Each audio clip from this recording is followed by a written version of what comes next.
Hey, it's Kyle here, and I'm excited to talk about Chapter 5 and 6 of Maul, Shadow Lord, Inquisition, and Night of the Hunted.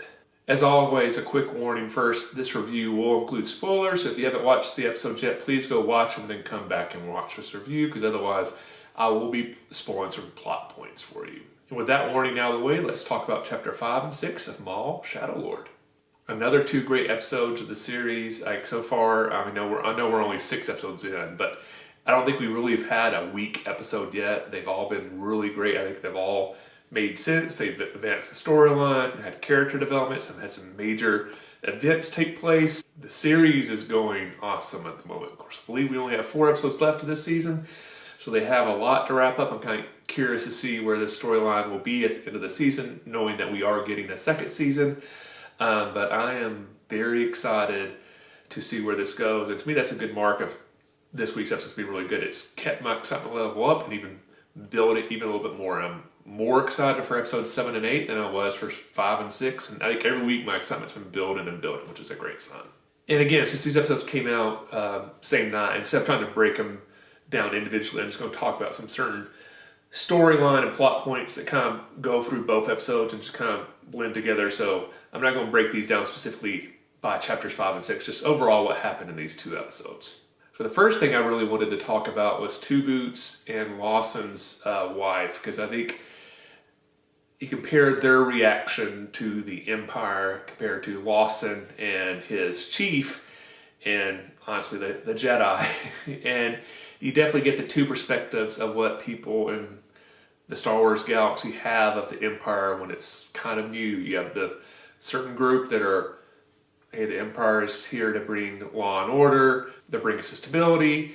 It's we need to support them. As long as you go along with everything, you'll be okay. They're only after the people that are causing violence and chaos and stuff like that. And then you have people on the other side, like Lawson the Chief, who are like, once the Empire gets here, things are never going to be the same. I think they even underestimate what it means for the Empire to come, but they definitely know it's a bad thing. And the Empire is not just here to serve and protect. They're here to seize power wherever they can. And they're probably going to abuse that power when they get it. And it's really what's best for the Empire, not what's best for the citizens of whatever planet or city they're taking over. In reality, it's not even what's best for the Empire. It's what's best for the Emperor or the individual representatives of the Empire who's on a specific planet, and how they can accumulate the most power, wealth, whatever they're after.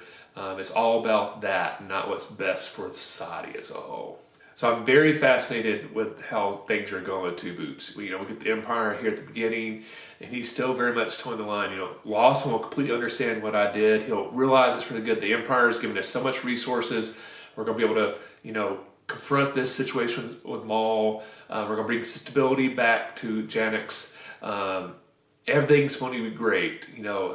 Lawson will come around and realize I did the right thing when I notified the Empire. But over the course of these 2 chapters, I think you begin to see Two Boots question himself. Even after Lawson's taken away to be interrogated, he still seems to be like, no, everything's going to be good. They're just here. They're giving us so much support. This is going to be amazing. But, the breaking point is when the Imperial Lieutenant comes in, they inform him that Lawson is now a fugitive. He's wanted for basically being a traitor, being a terrorist. And of course, Two Boots has so much attachment to Lawson. I think in reality, I think he was almost in contact with the Empire because he's always felt like Lawson going after Maul is going to get himself killed. He needs more help, more resources, so his life is not in danger when he's confronting this dangerous situation with Maul. He really cares about Lawson a lot. He just thinks he knows what's best for Lawson compared to Lawson's own opinions and stuff like that. But when he sees that Lawson's been branded this, traitor and terrorist, and I think Two Boots' mind, he knows, like, that's not the Lawson I know. And I think the thing that really shakes him is when the Imperial Lieutenant just looks down and is like, hey, those 2 boots you're wearing, that's not regulation. Get those off. That's, what are you doing? Get rid of those. And you can kind of see a little flicker in Two Boots' eyes of like, this is something that Lawson and all the people in this station and this planet have accepted about me. They've embraced this individuality for me. And here's the Empire, one, telling the person I care more about anything that they're a traitor, and then two, just simply get that off. And I think he's beginning to have his faith shaken. Now, do I think in the next episode, Two Boots is going to be completely anti-imperial? No, but I think this is the beginning of the transition of Two Boots realizing, like, hey, something's going on. I think at some point in the rest of the season, Two Boots is going to have to make a choice. Is he going to step up and help Lawson, or is he going to continue to serve in the Empire? And I have a feeling the way that this storyline's going, he is going to step up and help Lawson. On the reverse side, I think Lawson's wife, Riley's mom, we get this little scene of her, Riley calling his mom, and that's when we learn she's on Coruscant. Like, the last time I was speculating, what exactly does she do for the Empire? It's clear she's not really in the military. I'm wondering if she's a bureaucrat or a scientist or some sort of, civil job within the Empire and not a military or intelligence type thing. She seems surprised that the Empire is actually on Janek, so she wasn't aware this was going on. But at the same time, when, her son tells her, Dad's in trouble, Dad's being interrogated, something's really bad going on. Instead of comforting her son and like being worried about her former husband, she instantly takes the Empire aside and basically, says like, well, as long as he goes along with what the Empire wants, answers their questions, everything will be perfectly fine. The Empire is only there to protect you. They wouldn't be there unless there was something serious going on. Just follow along what the Empire says and everything will be good. And this reminds me so much what's going on in the world today, where people will say like, oh, if you only obey everything the police or the government says, everything will be okay. It's only when you disobey orders, you don't follow instructions exactly, that your life might be in danger or something bad might happen to you. They're really here to protect you, but if you don't obey what they're saying, if you get hurt, if you get killed, it's more your fault than theirs. And that's what almost feels like she's implying. Like, if your dad is just act sensible, if he just obeys everything the Empire says, everything will be okay. Don't worry about it. And the fact in that situation where her son clearly needs his support, she's more like, hey, just don't worry about your dad, just obey the Empire. And sorry, I have to go back to work, I'm done. In that situation, it'd be more like, hey, can I get a couple more minutes to talk to my son? No, it's more like, hey, no, okay, you're good. So I have a fear that I think we're going to see more of this character of Lawson's wife, but I have a feeling that she's going to stay with the Empire. I think she's choosing that direction. Now, I think if you just go back to Andor, I think we saw several characters that same way. The people that followed the Empire, believed in the mission of the Empire. But at a certain point, they're faced with truths and they have to make a decision. Am I going to ignore those truths and just still support the Empire? Or I'm going to realize what the reality is of what the Empire truly is and stand up and fight it. And I have a feeling that Two Boots is going to be the character who's going to stand up and fight, and Lawson's wife is not. I'm hoping I'm wrong. I would love if they both go towards the anti-imperial side, but I have a feeling that that's not going to happen. At the same time with the imperial stuff, like Lawson and the chief, his chief, they underestimate, the chief, when she's getting ready to take away for interrogation, she's somewhat back-talking the lieutenant. It's like, well, we'll see what evidence you have. Then by the time it's time for Lawson to be interrogated, it's heavily implied that the chief is probably no longer amongst the living. And I think that's when Lawson begins to realize, if the chief is not safe, she either has just been executed or, she's been thrown away and we're never going to see her again. Even I maybe underestimated how bad the Empire can be. I think that's real when he realizes, this is bad. I think he's actually kind of surprised when he's able to get out of interrogation. They just let him go. I think they released him because they really think he has some sort of connection with Maul, and they're going to be able to track Maul down because of Lawson. In reality, at this point, they don't even know about the Jedi. It ends up and leads them back to the Jedi. But Lawson now really understands, there's really no living with the Empire.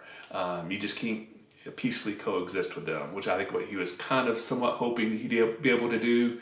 I think he realizes it's even worse now that the Empire is gone. I think he really understands that the Empire is probably not leaving. They're digging their heels, and things are not going back to the way they were.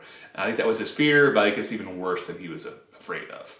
Everything going on with Doki and Devin on the Jedi side of the storyline, again, found very interesting, where Devin is clearly kind of somewhat tempted by Maul, but at the same time, kind of wanted to stay true to being a Jedi and wanting to help people. I think she realizes, like, if Maul is allowed to stay here, people are going to get hurt. Innocents are going to get hurt. We need to do something about that. We need to be more proactive. We need to use our powers. But Doki, he has that great line where, like, it's your voice while I'm hearing Maul's words. So I think there's some truth to that. But at the same time, I think Doki's instance of, like, instead of helping people, like, let's just instantly run and hide, I think there's something in the middle there where you're not going to the dark side. You're not, using your powers all over the place and abusing them. But at the same time, when innocents' lives are at stake, at a certain point, you have to take a stand. And I think at some point in this episode, he actually does when him and Devin go to Lawson's place, and soon after the Imperials show up. Instead of just trying to escape, he makes the decision to start fight and kind of help Devin and Riley get away and kind of throw their lot in with these two civilians basically, and realize we put their lives at stake. We need to be there for them. So hopefully maybe this will be a sign that he's taking a more proactive stance to fight Maul and fight the Empire. I still don't think he's going to survive this season. I think I'll be very curious to see. I think Devin is going to end up with siding more with Maul, so I'm kind of interested to see what that transition is like. But definitely there's a battle for her soul at the moment between her master and Maul.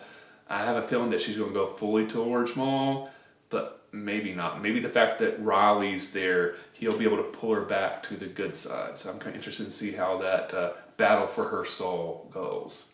The last thing I wanted to talk about, like, the action set pieces of these two episodes were amazing, especially Night of the Hunted. Is basically a non-stop chase and fight scene. Chase, fight, little break, chase again, fight again. The train set piece at the end was absolutely amazing. That was one of the better fight scenes I've seen.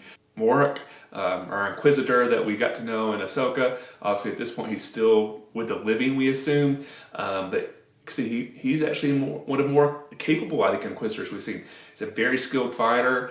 His investigation skills seem to be very good. He's able to track down the Jedi, Maul, and he actually holds his ground pretty good against Maul. It's clear Maul's a little bit more talented, but at a certain point, he's fighting Maul and Devin, and he's not instantly killed. I think we've seen some other Inquisitors, once they're faced with a full-powered Force user, they're quickly dispatched. That's not the case here. I think that's one reason that fight scene was so amazing, and I'm very kind of curious to see what happens with this Inquisitor as we go along. And are we going to see the moment, like everybody's speculated, that this Inquisitor has actually died, and the character we see in Ahsoka has actually been, brought back to life with some magic, some Force powers. So I'll be interested to see what happens with there. But like that, the fight scene in the train was absolutely amazing.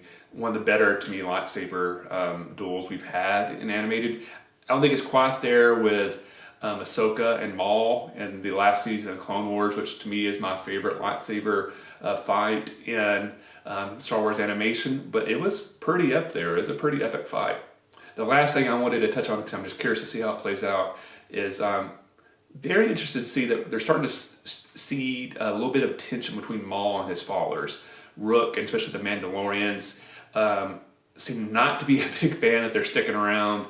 They know kind of Maul is here because he wants Devin, he wants this apprentice. But the lower-ranking Mandalorians are clear, like, we're just here for the money, which kind of shows how they've changed since the Clone Wars, where they're all more about Mandalorian culture and pride. At this point, they're just here to get paid. And they realize when they're staying around, they're not going to be able to do any criminal stuff, and they're not going to be paid. I think Rook realizes just sticking around, they're just in more danger.